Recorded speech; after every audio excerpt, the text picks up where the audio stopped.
I was fortunate enough to get scholarship to study at SUNY, State University of New York, at the College of Environmental Science and Forestry. Would you please mention some general steps or procedure for applying in MS in USA? The application process is pretty straightforward. There are different programs in which you can apply. For example, we have a Fulbright program for masters and PhD students, and every year they take around more than 100 master students and I guess 20 to 50 PhD students in the US. Has a lot of funding. Hello, friends. It's Umair Rana here. Hope you all are doing great, and I hope you all are making out of the content on our channel regarding study abroad. So, guys, today we have a very special guest from a top university in US. Yes, I have Mr. Atif, who has been studying in USA for last 3 years. So let's welcome Mr. Atif. Thank you so much for sparing time for us. I know you are very busy, but you still agree to do this podcast for our audience. So thank you again. Thank you, Matt. Very glad to be here. Okay, great. So let's begin with your journey. I'm very curious to know, as far as I know, you are in mechanical engineering with me in UT Lahore, and you have remained, no doubt, really a talented student.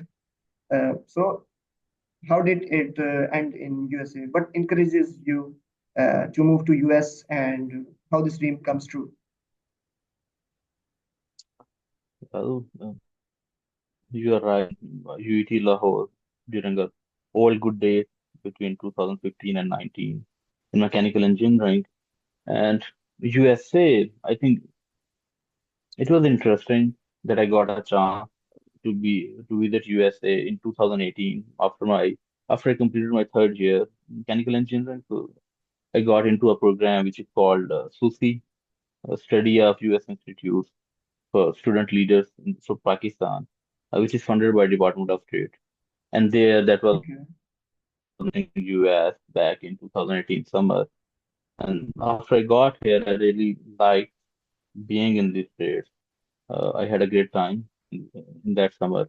And then I just wanted to get back here as soon as I would finish my undergrad. And then I started applying for master's degree uh, even before graduating from UT Lahore. And then I was fortunate enough to get scholarship to study at SUNY, State University of New York, at the College of Environmental Science and Forestry, where I did my master's in sustainable energy. So I Okay. changed my field from mechanical engineering because I was really interested in exploring more about the new emerging technologies like renewable energy and sustainable energy technology. That's why I just shifted my field.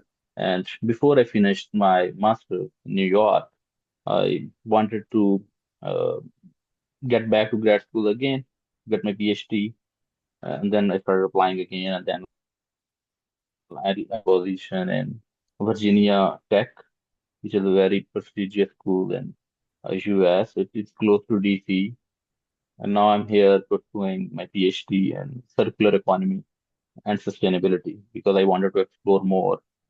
Martial art seems US works well for you. Now, I have a question. Well, yes, Now, I have a question for you. Uh, would you please mention some general steps or procedure for applying in MS in USA? yeah, sure. So in US, the application process is pretty straightforward. Like you definitely do not need any consultants and those kind of middlemen to apply here. Okay. If you really want to be in the US, you have so many different opportunities, and there are different programs in which you can apply. For example, we have a Fulbright program for masters and PhD students, and every year they take around more than 100 master students and I guess 20 to 50 PhD students. But other than Fulbright, which is very commonly known, like it is less known that every university in the US has a lot of funding, and most of the time they fund students through teaching assistantship or like research assistantship. So Okay. if you know like which field you want to study, you can do a little bit research, and then you can find potential faculty members you want to work with. And if the research really interests you, you should just reach out to them. But that is the first step of applying in the US. You need to have, or you are encouraged to have, not really need, you are encouraged to have faculty mentors who will support your application, because you need to Okay. consider, like, to apply in the US, more or less every university has an application fee. And for some students, the amount is really substantial. Like, it's not 1,000 rupees. Many universities will have application fees $100, $70, and considering uh, the exchange rate, which is around 300 rupees per dollar, around that, you need to you will be spending around $15,000 to apply in one university. Oh my God. So better to not waste money. Better to not waste your money and take chance without reaching to a potential faculty member who will support your application. So if you have a person who wants to work with you at that university, they will support your application, and you will have more chances of getting accepted, because application process and the selection process in US is very competitive. It's not like uh, United Kingdom, where every other person gets admission. Like, US universities are very, very selective, because most of the times for masters and PhD students, uh, they offer funding. And to get Okay. that funding, their application process becomes even more competitive. So, like, Okay. you need to have a strong person in the department who will support your application. So, like, first convince someone at that department that we want to work with you, and if they are willing to have you, then you should apply. I would not suggest otherwise. For example, many students just apply to a university without reaching out to any faculty member. People here are busy, like the graduate admission committees, they will have like hundreds of applications, and if no one is supporting your application, what are your chances? So I will Okay. suggest avoiding that too. After you have a potential faculty member, they will advise you. For example, then you just fill out the application. Like, it's not very complicated. You need to have recommendation letters. And one interesting thing that US colleges or universities does, they need to have those recommendations directly from the people who are writing those letters. For example, I Okay. know in Europe or in UK, if you have a PDF version of a reference letter, you can upload it yourself. But in US, you really cannot do that. The person who is writing on your behalf needs to upload those letters directly. So you need to have direct relationship with whoever is writing your recommendation letter, because Okay. I know like many people in Pakistan, especially like the professors in the universities, they really don't care. They don't even write recommendation letters. They want you to write recommendation letters for you, which is very ridiculous, and I don't know why they make you do that. Yes, it But is. that's the norm. And then when you ask them, okay, you need to upload that letter directly to the admission committee or the admission portal, they make your life not really easy. They make it very, very difficult. So you need to chase them down, like, please upload those recommendation letters, because your application probably won't even be completed or reviewed if you don't have everything there. Okay. One good thing that came out of COVID was that many universities started uh, waiving the requirement of graduate record examination or GRE. So now many times you don't really need GRE for to apply in US, because many universities don't have that requirement, but you need to check with like the program and department, whoever you're applying to. But after COVID, what I have observed, like, there is an increasing trend towards not making GRE mandatory, which is really helpful for students. Okay. You only need TOEFL or IELTS to for your language requirement. You need your transcript, you need recommendation letter, Okay. and many times the university professors will want to have a conversation before they want to support your application. So you can consider it an interview, you can consider it a discussion. Usually those discussions are very informal, like, won't consider them an interview. But that's how the normal process works. Like, to summarize, reach out to someone who you want to work with and convince them. Then apply to the university, have your referee submit those recommendation letters on your behalf, and then just wait, and fingers crossed. Well, Marsha, your answer is very comprehensive, and you covered all the topics regarding applying. But here I would like to ask a few things.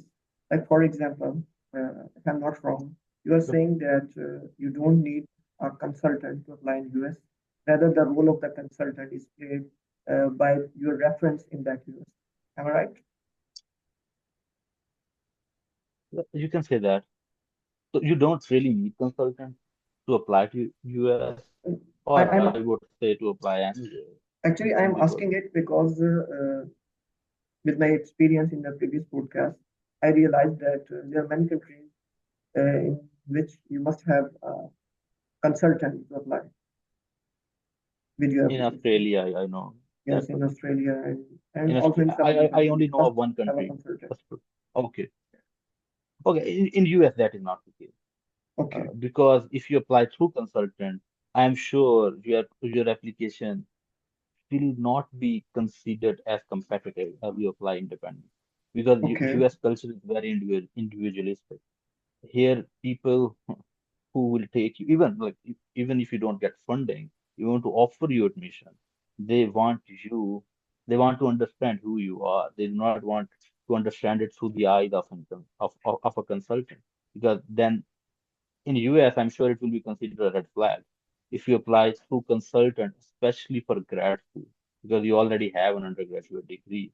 It okay, might be different for people who are applying for undergrad because they are coming out of high school or college. But when you are applying for grad school, here most of grad programs are research based. They are not course based. Like you are required to write a thesis. And okay, even if a potential faculty member is accepting you, they are not accepting you to take courses and then memorize things and just write them down. Like, there is no way you will be able to okay, succeed in competitive courses offered at your school.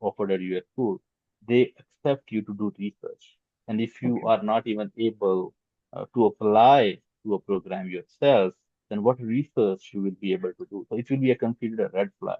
Definitely, there is no condition that you need to come through a consultant, but even if you do, you disclose it in your application, I'm sure it will be not good. It will not reflect good on your application. So there is no such thing.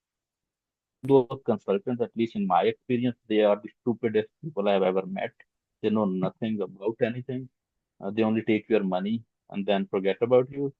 So I have one like personal experience when my brother was applying to UK. okay, That idiot, he like took out all the documents from us and just emailed it to them. And then he was like, oh, they pointed out some mistakes in your statement of purpose, and then I rectified them. Man, you don't. That statement of person was written by my brother. How can you write something on my brother's behalf when you're not that person? And such a thing exactly. doesn't You don't know even make anything. sense. Like, you don't know anything, and universities don't do that. That's not universities are not supposed to do that. How can Exactly. someone point out a mistake in personal statement? Like that's not anyone else's job. So they do that. They like lure you into things that make no sense.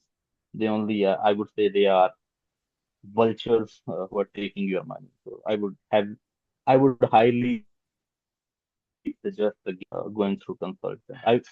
Instead, I will offer a better route. Like if you have any concern about your application, there are so many resources online that are for free.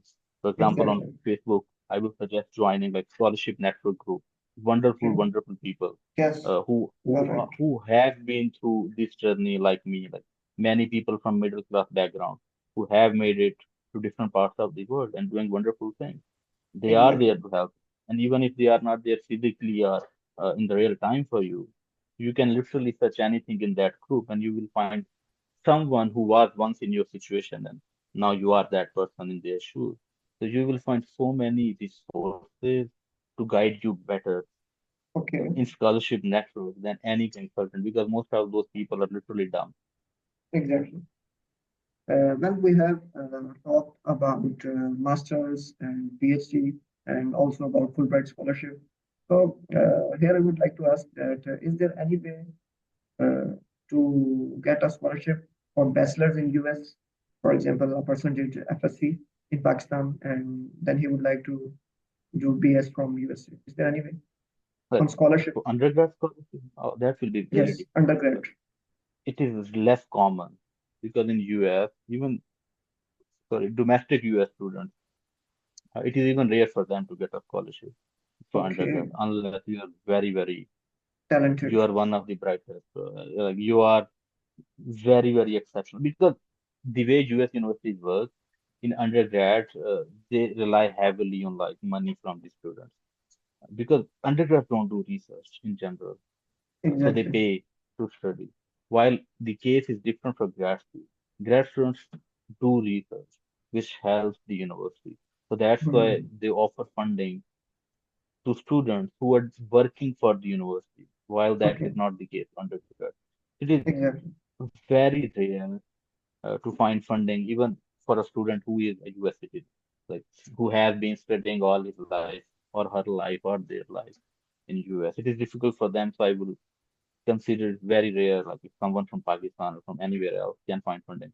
I'm not saying it does not happen, but Hmm. like the odds are like 1 in 100%. I think the chances are very, very less. Okay. But Uh, but you have other like opportunities. I know like some opportunities for students who are in FSC or I think even in metric. I okay. will suggest checking out the US Embassy's website, or there is one USEFP, United States Educational Foundation in Pakistan. They Okay. do fund short-term exchange programs for students who are like before undergrad, before entering their university. One I know is I think JEF, YES. I do not really know what it stands for. Uh, Keeping my mind, like it is for I think high school who get few months to study in the States.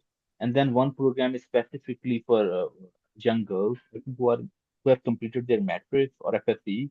It is Okay. sister something like because No. I'm not really familiar with that program, but like do check out like there are some opportunities Yes. for short-term exchanges for like Sure. students either in metric or FSC. But I Okay. will highly find it difficult Apply or to get that to scholarship. study undergrad.